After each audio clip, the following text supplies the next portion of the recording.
Okay, we'll go ahead and begin. And good morning, everyone, on this beautiful Friday.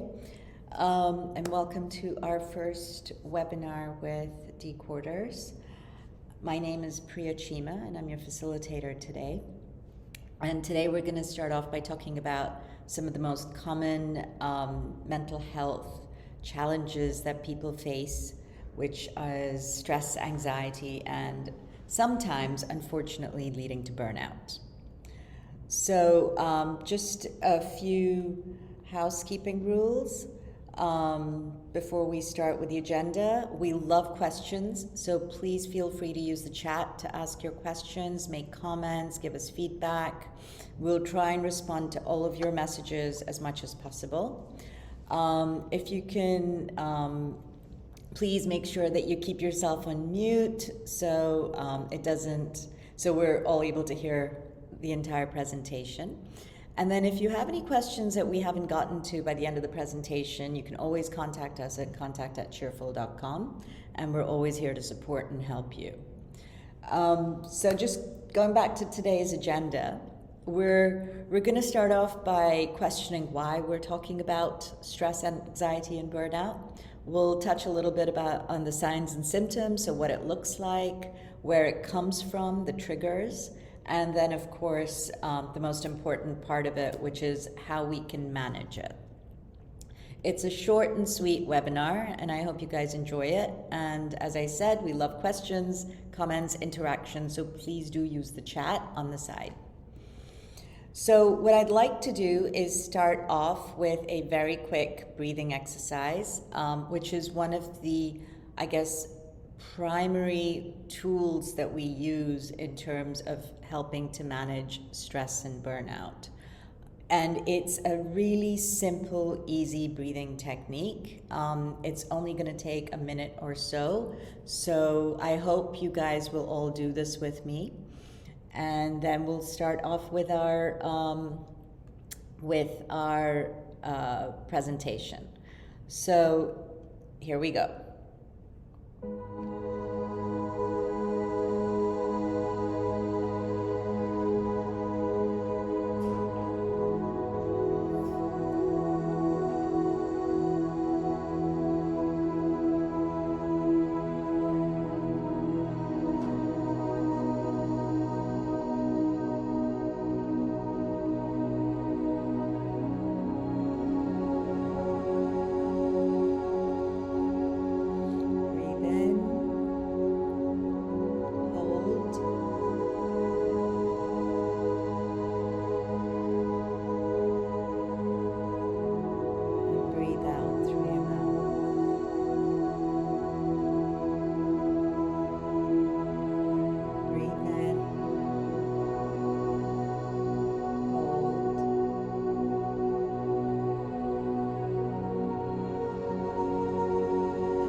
Okay, and I hope you guys all did that for the couple of minutes that we had. It does help. It's called the 4-7-8 breathing, and what it does is it actually calms the entire body down as you inhale and exhale. I ask again if, for those of you who've joined us, if you can put yourself on mute, please. Thank you. Okay, so let's continue on. So what does the research tell us? Now, unfortunately, one of the things that we've realized post-pandemic, and as we've all sort of settled into the new norm and way of working, is that stress has now been classified as the health pandemic of the 21st century. It is very much prevalent in this part of the world, in the GCC, and we're finding more and more evidence and data and studies that show us that, and it's over 60% at this point, but close to 60% suffer from severe stress and anxiety. Now, a big part of that is to do with the fact that we're all still struggling to find that balance between work and life and personal commitments. And the problem with that, and the challenge that we're facing, is that stress, anxiety tend to manifest in physiological conditions.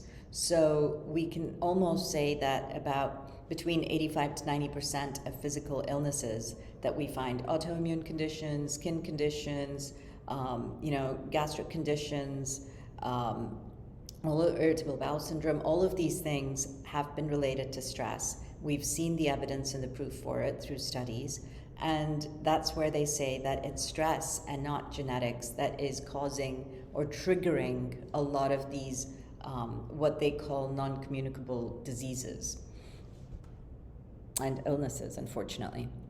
So one of the things that I wanted to touch on is what happens to the brain when it comes to stress. Now, stress in itself is not a bad thing. Interestingly enough, stress is actually healthy for us, and it's something that can help us, especially when it's prior to a presentation or prior to an important work meeting or prior to some sort of a performance, anything. It could even be a celebration like a wedding or a festive occasion. So when people feel stress in those minutes, in that short period of time, what happens is there's a change in the physiological makeup and the chemistry of our body, and there are cellular changes that occur as well. So you have a flood of hormones that are released into the body that allow us to have that extra amount of energy, that extra need of focus and attention on that specific topic, so we're actually able to do what we need to do or function and operate within that stressful event or moment to the best of our ability. So during stress responses, your heart rate increases, your breathing quickens, your muscles tighten, all of these things happen, but they actually happen to help you operate during that stress moment. But and your body gets into what we call a fight or flight moment, right? So all of these are actually positive, healthy things that happen during a stressful moment.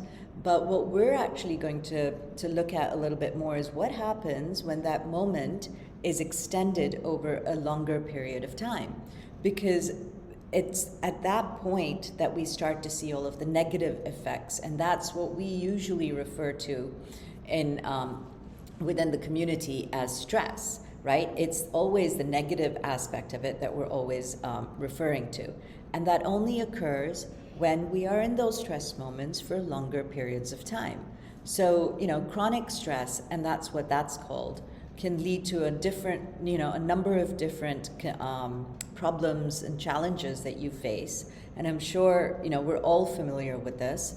Sleep gets disrupted, eating habits get disrupted, energy comes and goes so suddenly, it peaks and flows down that it actually further fatigues the body. There's emotional distress, of course, and a number of different things like this. But one of the more common things are things like word finding, memory, sort of escaping, and these kind of things. So let me ask you, how many of you have ever felt any of these physical symptoms of stress over periods of time? And as I said, feel free to use the chat if you want to interact and answer questions.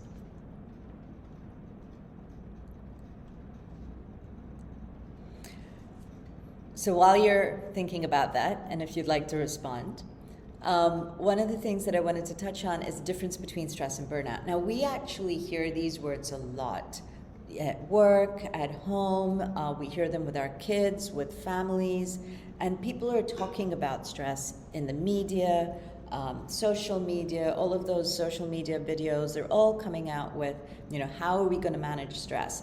But it's important to know what we're dealing with. Are we dealing with stress that is event related? Is it chronic stress? Is it leading to burnout? Is it, is it going towards anxiety that's actually more embedded within your within the condition? So it's important to understand where you are on the spectrum, right?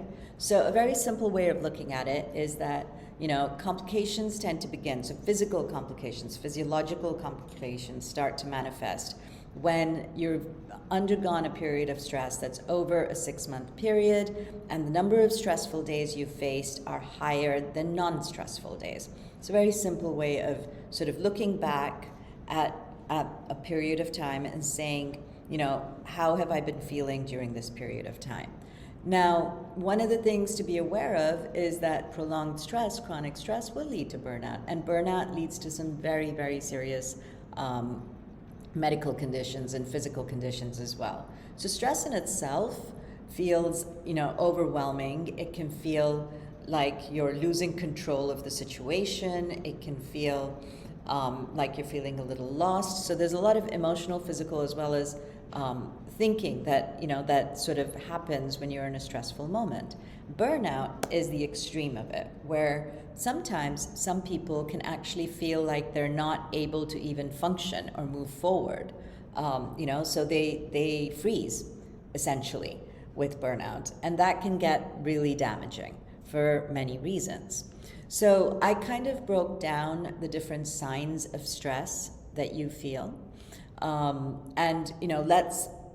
They're all on a spectrum. So it's really about being able to understand how much of each of these you're feeling, to understand at what point you are, whether you're going towards burnout, and start to put those management techniques in place. So mentally, it's, confusion and forgetfulness. There's difficulty concentrating and difficulty making decisions. Physically, you feel fatigue. Why? Because your body has been flooded with these stress hormones, and your muscles are constantly tensed. So you start to feel fatigue, literal physical fatigue. Your headaches, because obviously the blood flow has been constricted because of the stress hormones, rapid heart rate, and there's a worsening of any sort of conditions, physical conditions that you could have already. So anything from autoimmune conditions to, as I mentioned earlier, skin conditions, anything to do with digestion, all of that starts to be worked on. And then, of course, emotionally, it becomes a roller coaster for individuals, right? So that you go from sadness and anxiety and despair to sort of excitement and joy. And because of that roller coaster of emotions, it kind of compounds the sense of fatigue and tiredness. Behaviorally, people who tend to be at that level of stress towards the end of the spectrum tend to start isolating themselves. They feel a sense of restlessness. There's a change in habits, sleeping habits, dietary habits, but there's also a change in terms of sometimes you start noticing a change in what we sometimes refer to as personality, right? So behaviors change where people who have always been patient and kind could all of a sudden be very snappy and irritable and constantly in conflict with other people, argumentative, and then of course you have the extreme behavior, unhealthy behaviors that lead towards substance abuse and addictions and all of that. So these are some of the very extreme sort of responses to stress to watch out for. Okay, I have someone who's unable to hear me. Have you, you have to allow for audio when you come on to the webinar. So I think your device will ask you if you give permission for audio, and you have to allow for it. So if you want to log off, and then you can log back on and allow for audio, and you should be able to do that. Hold on, so let me just...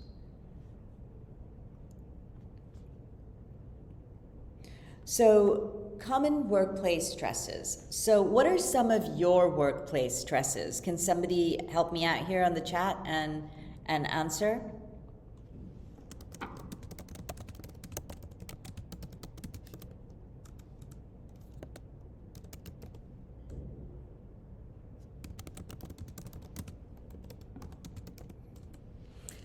Lack of work, back pain, yeah, it's a very physical manifestation of stress, back pain. Common workplace stressors is lack of work. Okay, that's interesting. Anything else? Anyone else want to add on to that? What are some of the things that you have felt at work or not at work, that have caused you stress? So a stressor is something that actually triggers and causes you stress. Micromanaging, okay. Yeah, micromanaging can be very stressful, especially if you feel like you've got someone sitting on top of your head, constantly, trying to interrupt the workflow that you've got going. Okay, anyone else? What about a sense of disorganization? For me, that's one of the stressors. I like to have things planned. I like to know where things are going. I know it not always happens that way, but as long as I have some sense of it. Discomfort, okay, so discomfort is a stressor at work, yeah. When you know that there's some sense of something not right, it can become very overwhelming. Conflict is also a stressor at work when there's a sort of an unhealthy relationship within the team. Multitasking can be as well, especially when there's no sense of what's going to come next. A lack of planning can be a stressor at work. Sometimes, what about the environment? Anyone has ever faced a situation where the actual physical environment has become a stressor? And I'm talking about the fact that we live in a very hot country, and sometimes coming in from the outside to the inside where the ACs are extremely low can in fact be a stressor to some people. So anyone has ever faced something like that? So there's each of us has our list of stressors. And one of the things that I always recommend to people is to make a list.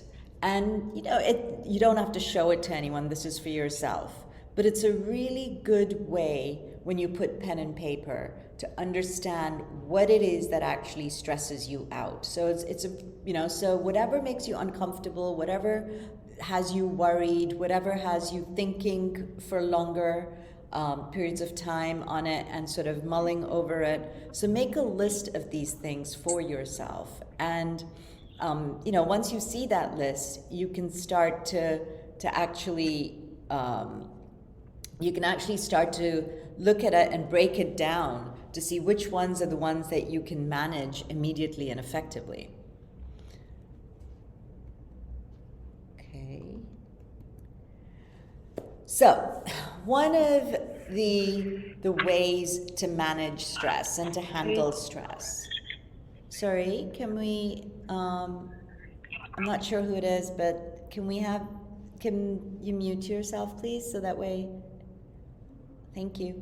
So one of the ways to manage and handle stress, we've all, and this is again through studies that have been done, research that has been done, is to learn optimism.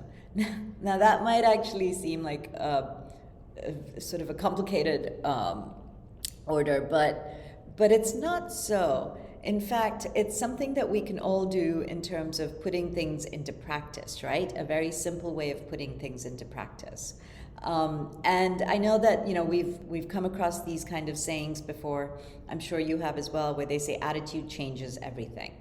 Now, one of the things that I found works best in managing stress, before it actually leads into burnout and anxiety, is the simple breathing technique that we did in the beginning of the session, which is a 4-7-8 breathing technique. So it's breathing in for 4 counts, holding for 7 counts, and exhaling through your mouth for 8 counts. Now that actually has shown to affect your body physiologically in a way to where it activates your parasympathetic nervous system, and it actually literally makes your body calm down. So all of the the rapid heart rate, the breathing, obviously you're controlling, all of the blood flow, the release of the stress hormones and the chemicals, all of it starts to slow down because your parasympathetic nervous system is triggered and starts to work to help to bring all of those levels into more of a balance. And it's literally a physical thing that happens to your body, which helps you to manage stress in that moment. And it's something that everybody can try. It's free to try. So it's something that, everybody can do and everybody can try. And I always encourage people to start practicing it, even in non-stress moments, so that when you're in a stress moment, it comes naturally to you to do the 4-7-8 breathing. It's such a simple thing, that deep breathing. And it works. It's literally like a magic pill, and it works. Now, once you've got that going, then you start to feel that sense of control, because you're literally, at that point, you literally have control physically of your body as well. Another thing that's really important is having a support network. And I know that that's something that we say, oh, we have support networks, we have friends, we have families, but I'm talking about a support network where you're able to actually speak to someone and show your vulnerability and show what you're worried about. So actually engage with someone who you feel is able to help you move forward, as opposed to just listening to you and egg you on. So a lot of times what we do is, when we talk about support networks, we tend to depend on people who we feel are on our side. And so when we go to them and we're feeling bad, or we're feeling worried, or we're feeling stressed, they tend to sort of sympathize and empathize with us, and what happens is the thoughts keep repeating themselves. The stories keep being retold. However, it's important to have a support network where you feel that the person or the individual is more like a mentor in that particular event, and is able to help you understand the situation that you're in. So you're able to break it down into manageable bite-sized pieces and work on it. So that's where the support network differs slightly when it comes to stress and anxiety burnout. Relationship strategies, of course, is important in terms of understanding who you want to surround yourself with, and how you want to surround yourself with them as well. So I mentioned the word mentor before, and it's always important to have one, to be able to have a sort of a guide through your journey. All of us need mentors in many different ways. Self-care, self-compassion, which means making time for yourself. And I know that's a tall order for a lot of us, and it's difficult sometimes to carve out that time within a day. But the point of it is nowadays that we're not asking people to give an hour to go to the gym, or 2 hours to sort of do something for themselves. What we're saying is carve out time that is even in chunks of minutes, right? So 10 minutes to go sit outside when the weather turns nice, and take in the breezes or the view, or 10 minutes to take a walk. And sometimes these kind of things actually are also part of self-care and self-compassion. It's also part of making sure that you're paying attention to yourself. Taking breaks, and seeking support if required, of course, is always there, which means seeking professional support and help. Now, one of the things we've heard a lot in the mental health workspace is, or well-being workspace is, oh, I don't need to do that. I'm fine by myself. I'm just going to try a bunch of things on my own. And it's not really that bad. It's just daily stresses.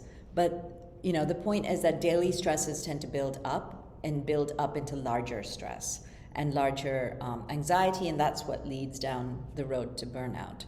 So sometimes just seeking support, even for the daily stresses, so you're able to talk those stresses out, can help and preempt anything else from happening.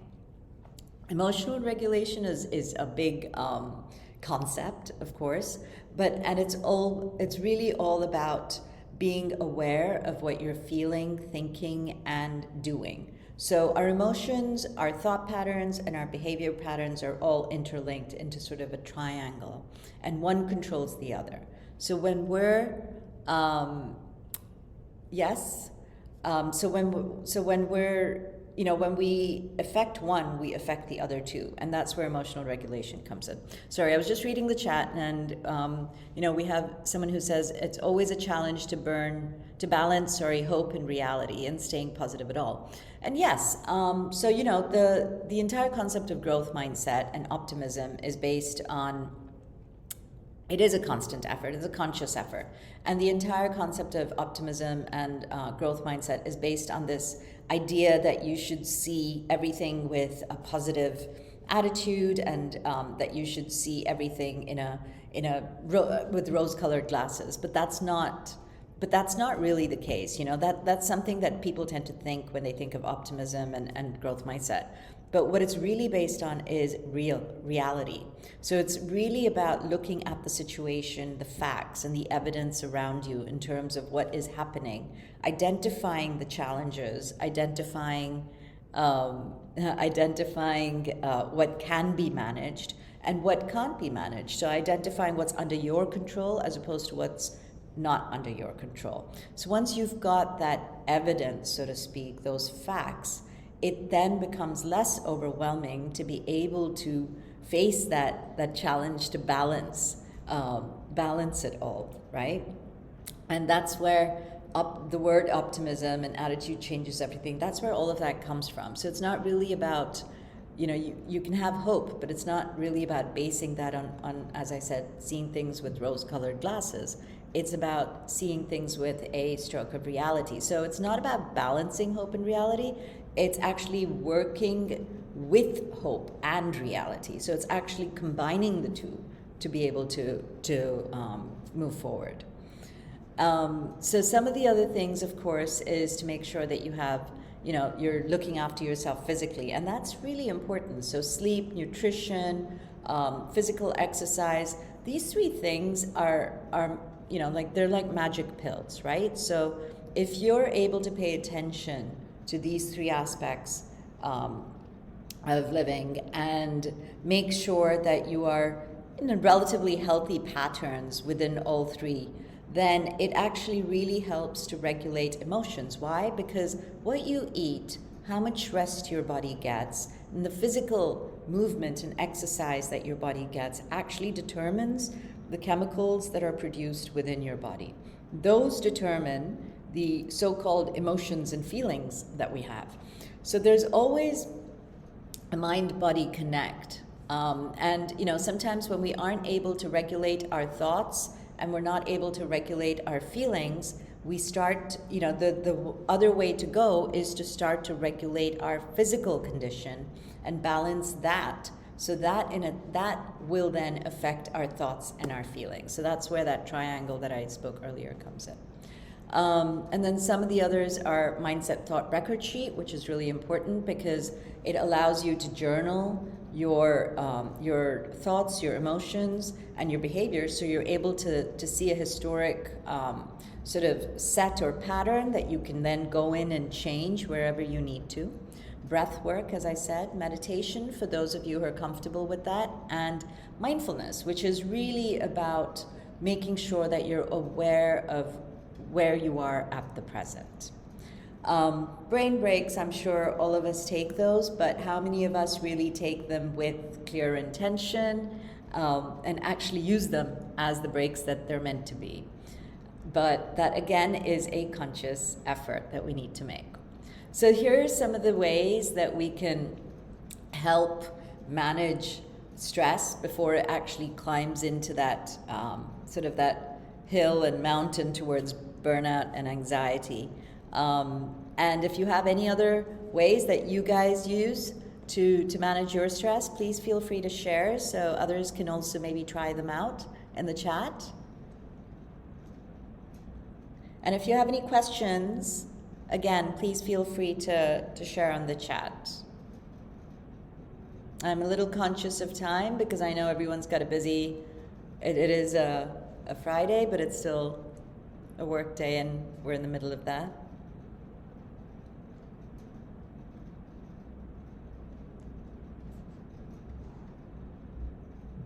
Okay. Anyone has any questions?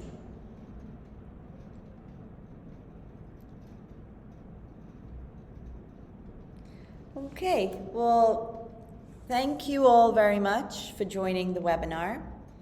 And I'm from Cheerful.com. We're an online platform. And if you have any questions or comments that you'd like to make regarding the topic, please feel free to contact us. Our next webinar is next Friday at 10 a.m. We will be doing them on a weekly basis. So I know they're short, but I hope they're short and sweet, and I hope you all got something useful out of it today. Great, thank you. Have a nice Friday, have a nice weekend.